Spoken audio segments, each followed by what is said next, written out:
Hello there programmers, welcome to Educate. Today we'll be doing our lesson 4 based on list indexing and index-based list methods. Make sure that you've watched my previous videos based on lists and their methods or their operations. Today we'll now be looking at the methods that are based on indexes.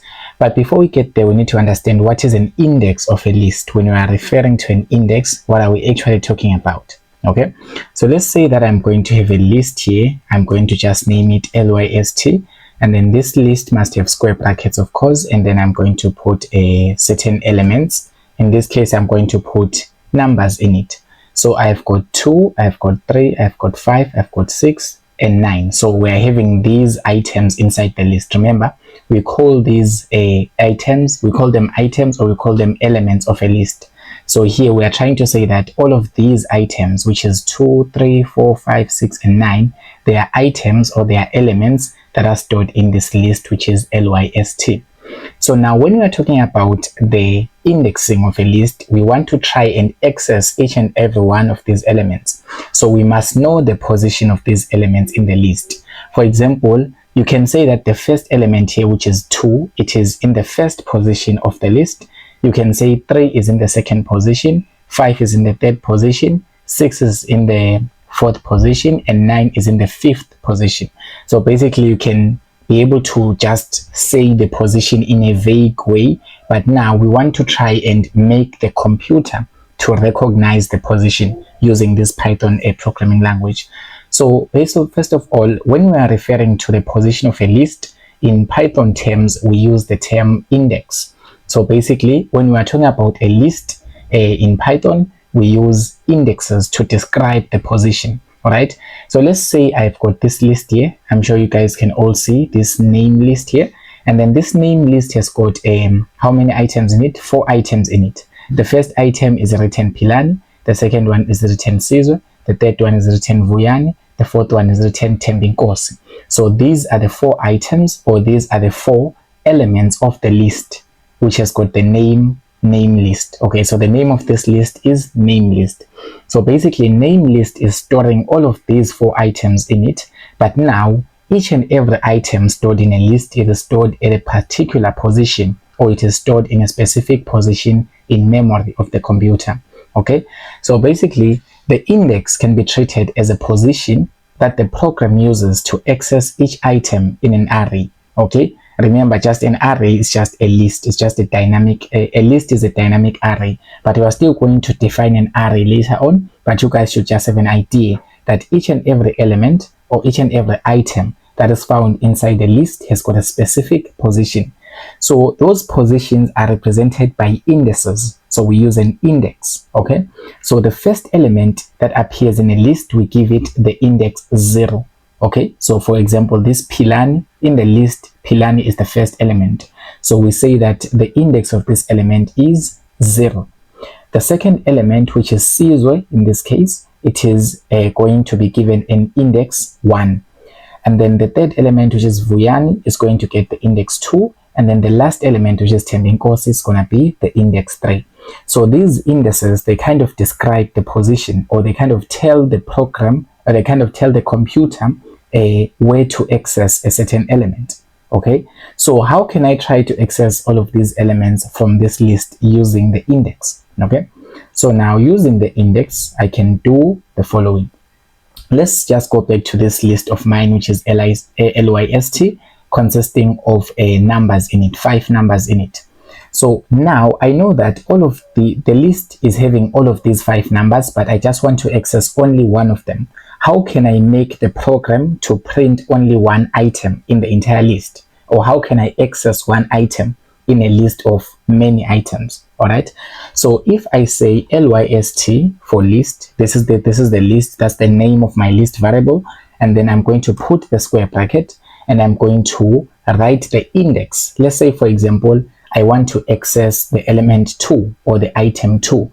So in this case, the item 2 on this list, it is found on index 0. So I'm going to place 0 here inside the square bracket. So when I say list index 0, this is just trying to tell me that I'm trying to access the element that is found on index 0 on the list.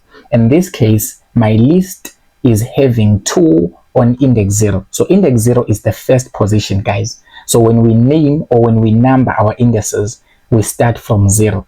Why do we start from 0? Why don't we say that 2 is element 1, so it's going to be index 1 and this is going to be index 2? That would be wrong. Why is that? It's because the index kind of tells you how many times have you moved in the list, or how many times have you iterated through the list, okay?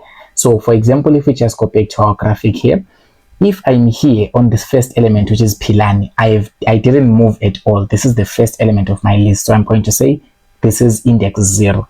But if I'm here on item number 2, which is Sizwe, I'm going to say that I have moved 1 item, okay, because I've moved from Philani to Sizwe, right? So I've moved 1 item, so that's going to be index 1. Vuyani, I've moved 2 items, that's going to be index 2. Tembinkosi, which is the last element, I've moved 3 items to reach Tembinkosi, all right? So basically the index tells you exactly how many items have you moved to get to a specific item. For example, here, for me to get to Philani, I didn't move any item, so I've moved 0 items. So that's why we say Philani is found on index 0 in the list. So just going back here, when I say that list, LYST, and I put this square bracket and I say index 0, I'm trying to say that I want to try and access which element it is that I get if I don't move at all, because this 0 tells you the first position. You haven't moved at all. You started at 2. All right. So now if I say print this element, because for the user to try and see this, I have to print it. So if I print list at index 0, I'm going to get from my program, I'm going to get 2. So this is the output of my program is 2. Why am I getting 2? It's because the first element, which is the element on index 0 on the list. So the element on index 0 is 2 in this case. So that's the element on index 0. So basically the index kind of tells me or gives me an idea where is the element positioned, or how many times did I move through the list to be able to get to a certain item. So now let's say I want to access the element which is 5.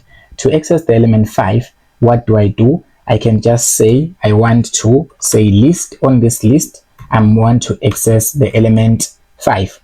The element 5 is found on which index? We can see that here we've got 2, which is found on index 0, 3, which is found on index 2, index 1, I mean, and then 5, which is found on index 2. So we can say that 5 is found on the second index. So if I tell my program to print for me in the terminal, to print a list index 2, basically this list index 2 kind of tells me that I'm looking for an item on the list. This is the list, which is LYST, right? And then I'm looking for that item on position 2. Position 2, remember, it just tells you how many times have you moved. I've moved 2 times to get to that element. For example, I've moved 2 and I've moved 3 so that I can get to 5. So 5 is on index 2. So if I print that, I'm going to get that my outcome is going to be 5. So that's how you basically access an element. That's how you make the program to access an element, because basically this list LYST is consisting of many elements in it. All right, it's consisting of many elements in it. So for you to access a specific or a particular element in that list, you would have to do what? You would have to use the index, which kind of gives you an idea of the position in the list. Okay, so let's just say now I want to introduce this thing of negative indexing.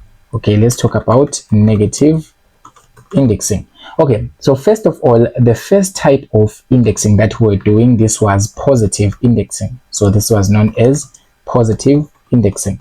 Why did you say it's positive indexing? Is because you are basically going to count your items from left to right. So you are counting in a positive direction, the mathematical positive direction.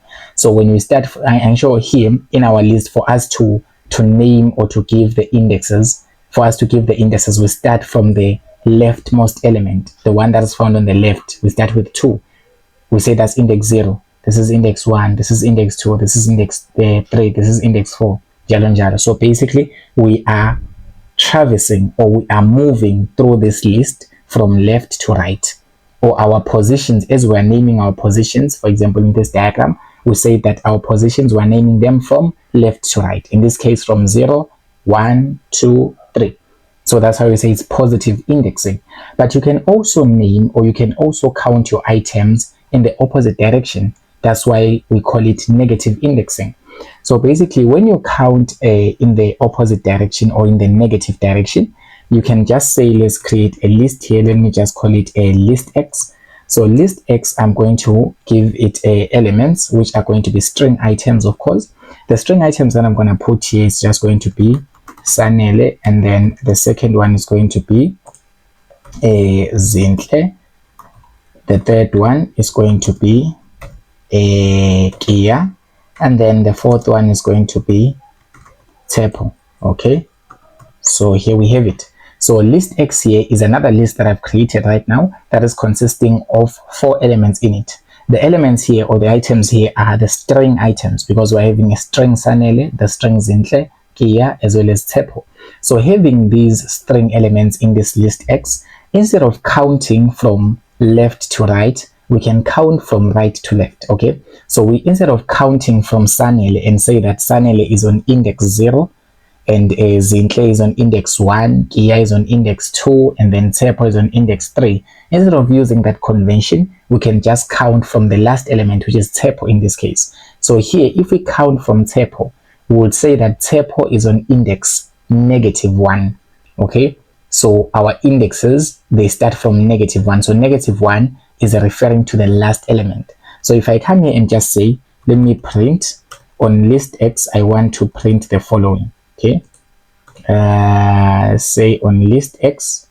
So on list X, I want to access the element on index -1. So this is the syntax that I would use here. I'll just say print into list X index -1. So when we are now having an index that is a negative number, we now are implementing the negative indexing. So if I print this outcome, my answer is going to be Tshepo there. So if you look in the console there where I'm highlighting, the answer is Tshepo. Why is the answer Tshepo? Is because basically when we are doing negative indexing, we say that the last element is assigned to the index -1. So we can just add that as a comment and say that here the last element, okay, you can just say here the last element or the last item of the list. So the last element of the list is given index -1. Okay, so in this case, the last item of the list is Tshepo. So this Tshepo, we are going to treat it as an element found on -1. So now when we want to now go to the second element, in this case, the second last element, which is a Kia in this case. So if I want to try and access Kia using the negative index, I can say that Kia is found on the index -2. So basically, Tshepo is -1, Kia is -2, Zinhle is -3, Sanele is -4. Okay, so basically, when we are doing the negative indexing format, we start with the last element as being on index -1, and then we follow with the second element, the second from the last, being on index -2. So we keep on decreasing the index. This is now -3. This is now -4. So if I just try to test that out using my program here, I can just say on this program, print for me on list X, I want this to be able to, on list X, I want this to be able to print for me the element on index -2. Okay, this is list X, sorry, this is list X with an I here. So the naming is must correspond. So this is list X with an I. So if you run the program, you are going to get Kia. Okay, why are you getting Kia here? It is because Kia is found on index -2. Remember, we started from Tshepo, which was -1, Kia -2, Zinhle -3, and then Sanele -4. So if I just continue doing the same thing and say I want to print on this list X, I want to print the element that is found on index -4. On index -4, if I print here, I will get Sanele. Is because when we are counting using negative indexing, we count from the last element. We say the last element is -1, index -1. The second last element is -2. The following one, going backwards, is -3. And then Sanele here is on index -4. So when you say list X index -4, then you would access the string item, which is Sanele. So using the negative indexing and using the positive indexing is independent of one another. So you can still say that SANELE is on index 0 if you are using the positive indexing. So if I come here and say I want to print, so I want to say on my print function, I want to print on list X, I want to print the element found on index 0. So if I say I want to print the element that is found on index 0, here, the element found on index 0, if I'm using positive indexing, I already know that it's going to be SANELE, the first element, right? So if I print that, the program will still give me SANELE as well. In this case, it gives me SANELE 2 times. Remember, when you look at my code here, line 15 and line 16, I am printing on line 15, I was printing element of -4. And -4 here, we say that counting from the last element, -4 would be SANELE, right? And then here I say print list X on index 0. So I know that in positive indexing, 0 is referring to the first element, and in this case it is still the same SANELE. So basically you guys can see that here we are actually printing the same element, but we are using different approaches. On the first time we were using negative indexing, now we're using positive indexing. So basically the index can either be positive or can either be negative. If it is a positive indexing, it will start from 0, with the first element being on index 0, the second being on index 1, the third being on index 2, the fourth being on index 3. But if it is negative indexing, the fourth element is on index, the last element, I mean, it is on index -1. And then the following one, the second last, will be -2, and then -3, and then -4. Okay, so in conclusion, we can just say for positive indexing, the highest index, or we can say that the number or the last item, the index of the last item is always 1 unit less than the size of the list. Okay, so let me just write this statement for conclusion purposes. So in positive indexing, we say that the index of the last item or the index of the last element is always 1 unit less than the length or the size of the list. In our previous videos, we already discovered what is the size of a list. It is the number of elements in the list. Okay, so in this case, in this list, we are having how many elements in total? We're having 1, 2, 3, 4, 5. So we're having 5 elements, or we're having 5 items in the list. All right, so having 5 items in the list, when we count or when we start doing our indexing, the first element is index 0, the second one index 1, the third one is index 2, the fourth one index 3, and the fifth one is index 4. So do you realize that the index of the last element, it is always a 1 unit less than the length of the list? I mean, the length of the list here is 5 in total, because we're having 5 elements, or we're having 5 items in the list. But because we are counting from 0 when it comes to indices, the last element will always occupy